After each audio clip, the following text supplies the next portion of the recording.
Wong, and I am a graduate of the 2016 class of ICMA. Now, instead of talking about academics this school offers, which I am sure most of you have already heard countless times by other people, I want to talk about other things that the school gave me.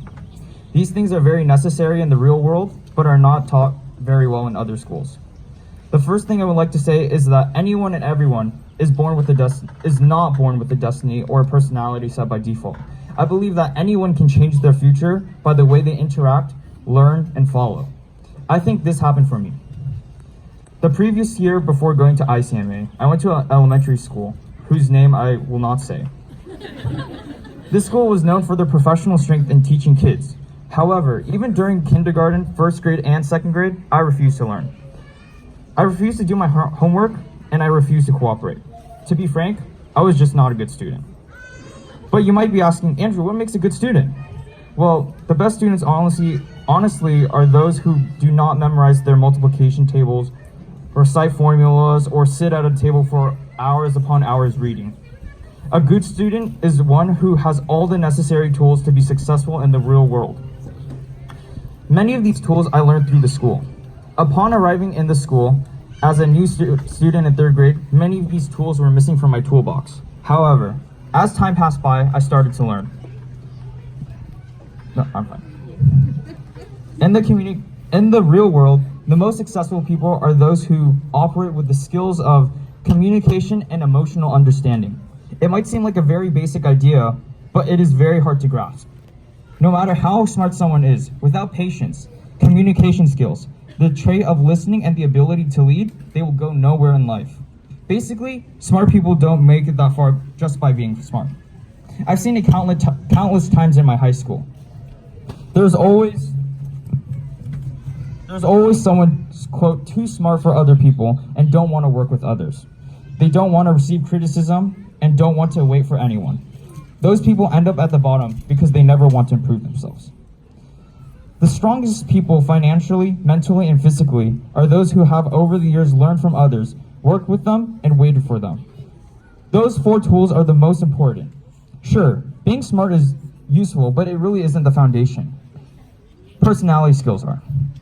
Back to my third grade story. This school did a good job of doing that for me. Believe it or not, it was not the curriculum that taught me the most, but the environment and the people. Through the tightly knit community of classmates and teachers who were also close friends, I learned so many things. These people were like a second family. Thanks to Mrs. Maida and Ms. Camargo, I learned many life lessons and grew much more mature over the 3 years I had in the school.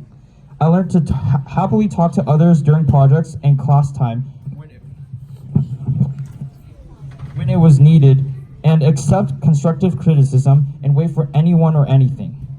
Additionally, since the class was overarching of 3 grades, when I became a 6th grader, Mrs. Maida and Ms. Camargo gave the 6th graders the opportunity to help out others.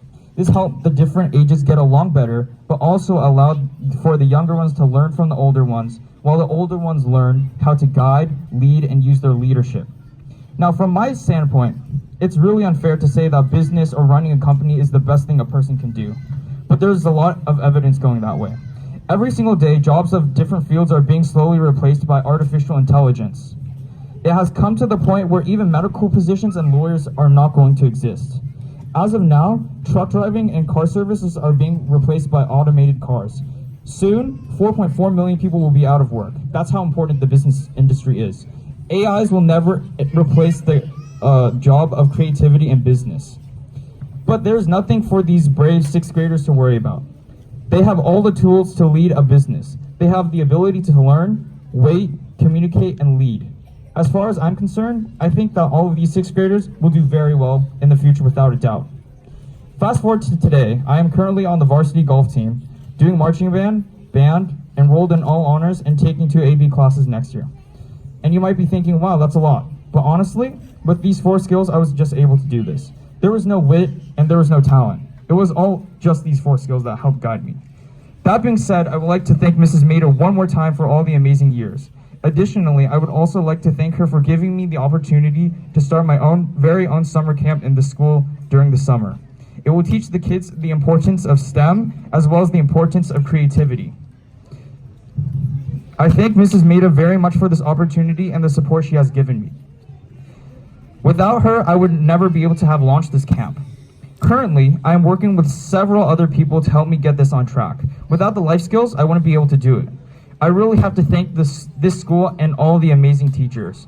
But that's enough about me and my life story. It's time for you to celebrate the graduation of these amazing 6th graders moving on and passing elementary school. Congratulations, class of 2019.